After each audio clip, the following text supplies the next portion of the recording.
Back pain most of the time does not come from a spinal or muscle issue. Pain does not always originate from an accident. It is a common misconception that pain in the back area is also from some muscle incompetence or a weakness in the spinal area, but because of a condition in the muscles, ligaments and tendons brought on by tension, emotional strain. TMS is caused by specific, common emotional situations. Who can get TMS? It starts from a young age, around the age of 6, when TMS is often confused as growing pains even up until the age of 80. There is no age limit or restriction. As long as you have emotions, you can get TMS. With a majority of sufferers between 30 and 60 years, which is tagged the responsibility years, suggesting that the back pain is brought on by the emotional strain that comes with the need to succeed with career and life. TMS manifests itself in the muscles of the back, neck, and buttocks, known as postural muscles, the most common area being the muscles of the butt. It also manifests in the nerves, peripheral nerves that are often located nearest to the muscles that are commonly affected. It presents with a shock-like pain as a result of oxygen deprivation in the muscles, nerves. It also affects tendons and ligaments, tendinalgia, with notable sites being the elbow, knee, ankle, and shoulder. Repressed negative emotions are a trigger for TMS. TMS commonly presents with acute symptoms even though manifestation can be slow or delayed. It can occur anytime, from vacations, weekends off or holidays. TMS can also be a product of conditioning, programmed responses to actions perceived to cause or bring on the pain. It can occur in frequent acute spells of muscle spasms that plague the sufferers.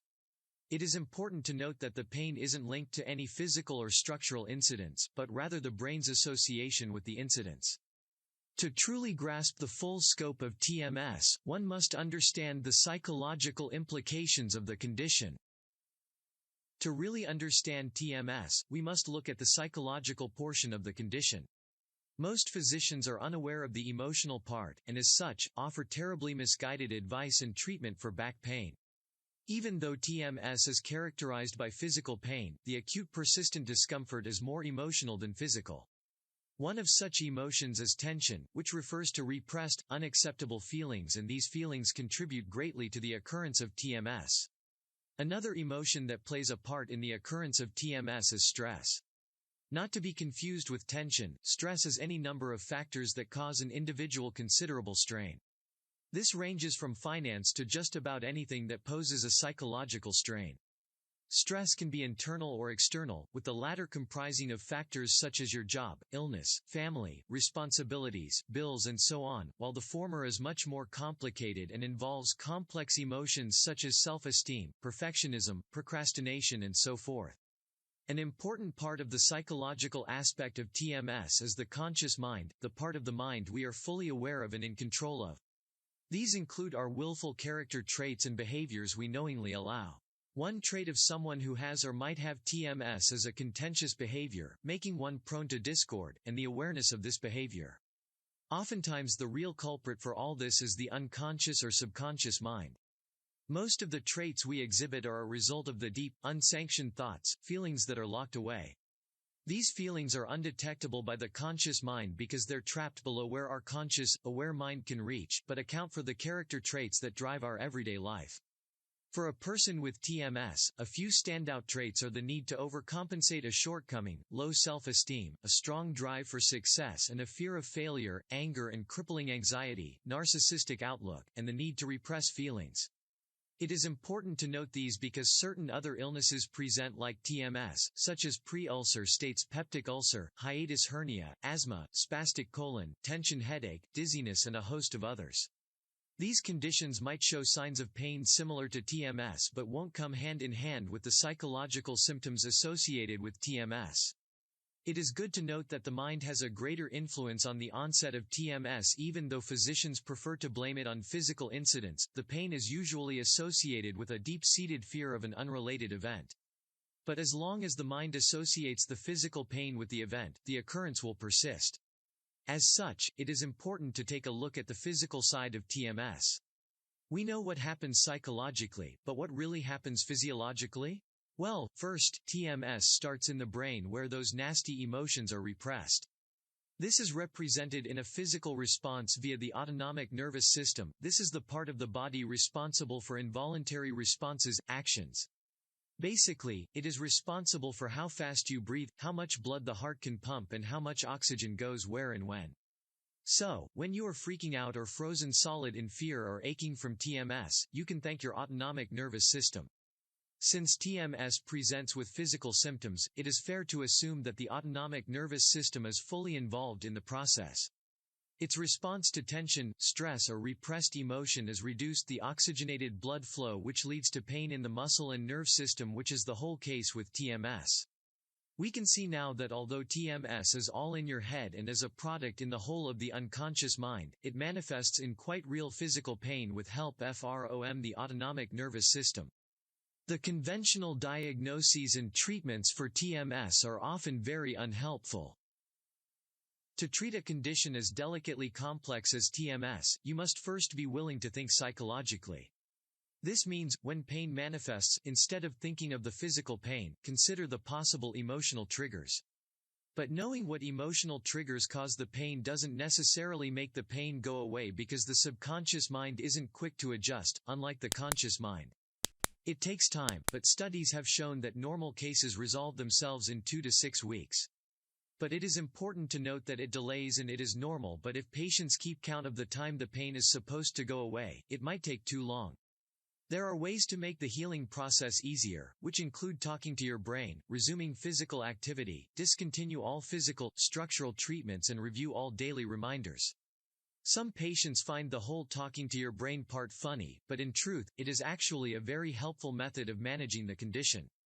It involves reminding your brain that what you feel is not because of a physical incident or injury, but a psychological response to an emotional strain. Addressing the emotional strain will lead to resolving the pain quicker than any physical therapy would. In addition, it is also important to resume physical activity. Patients might have associated a fear of further injury or pain to a physical activity, but the best approach is to engage in more physical activities.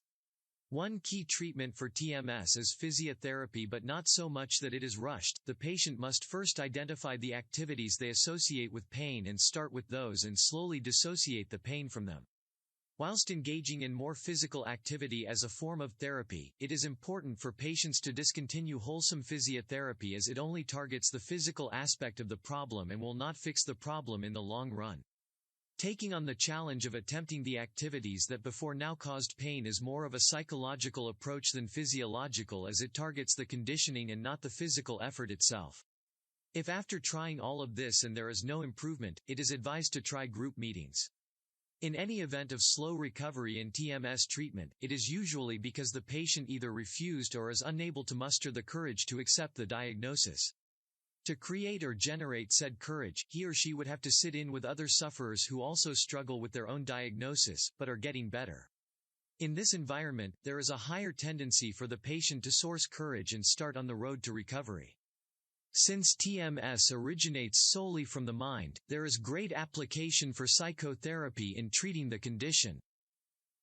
Of course, the chief treatment for TMS remains psychotherapy, since the premise is that the condition is brought on by the mind and not a physical incident. Patients are advised to seek psychotherapy and not assume the pain requires some medication or exercise they saw on TV.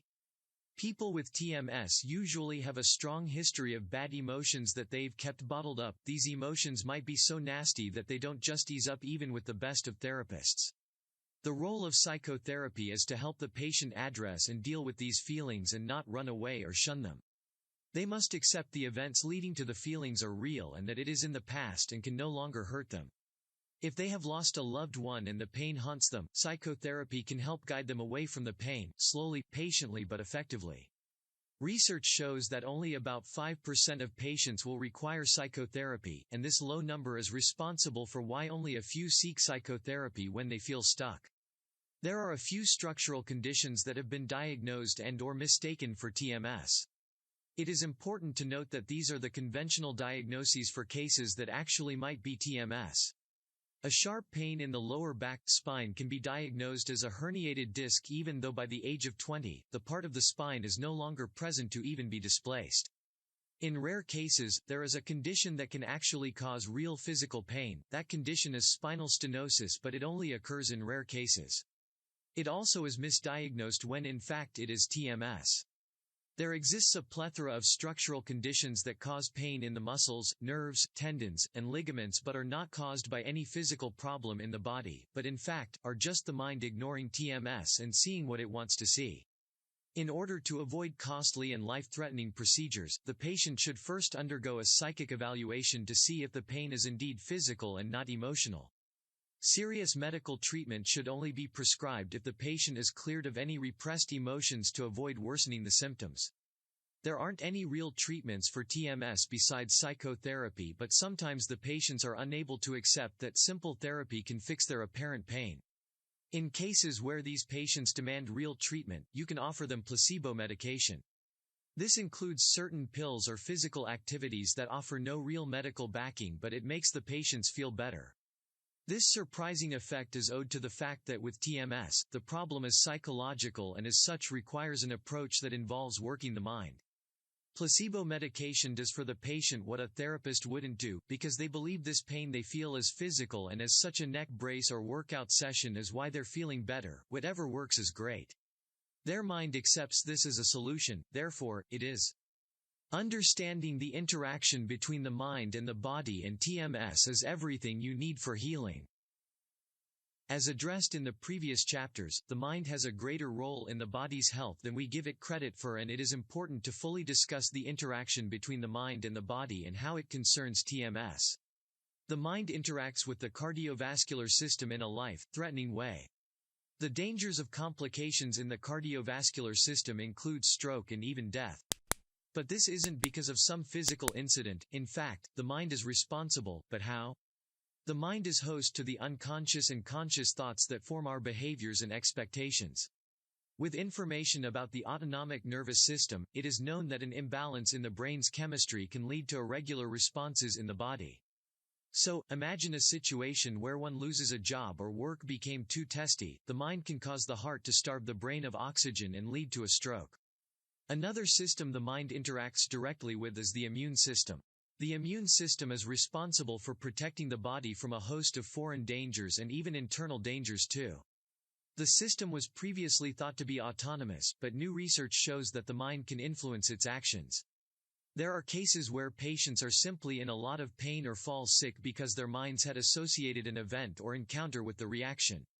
Take for example, ingesting of dirty water can cause cholera, but not unless the exposure is constant. But once the mind is aware of the normal reaction to dirty water, it can recreate the response once one ingests it, even though the dose wasn't enough to cause the illness. But it's not all bad. The mind can also cause the immune system to boost itself and tackle an illness. This has been shown to cause recovery even without medication. The mind interacts with the immune system in more ways, such as allergies and an overactive immune system.